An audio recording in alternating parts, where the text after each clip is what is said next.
Iba talaga ang nagagawa ng digital footprint dahil maski ang dati pang video ni Shuvi Estrata ay nahalungkat na ng mga netizen tulad ng umano'y pandidiri nito kay Vice Ganda.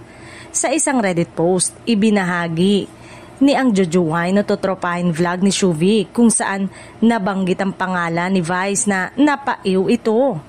Umani naman ito ng iba't ibang reaksyon mula sa mga netizen at inatake ang sanay pausbong na karir daw ni Shuvi.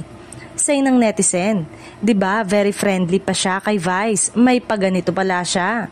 Maraming netizen ang nashock ngayong araw dahil tila nowhere to be found ang ex-official account ni Shuvi.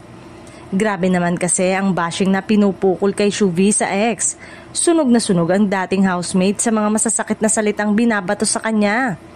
Pilit na hinahalungkat ng mga galit na bashers na tinaguri ang Island Ate ng Cebu ng PBB Celebrity Collab Edition, ang digital footprint na pwede nilang ipambabash dito.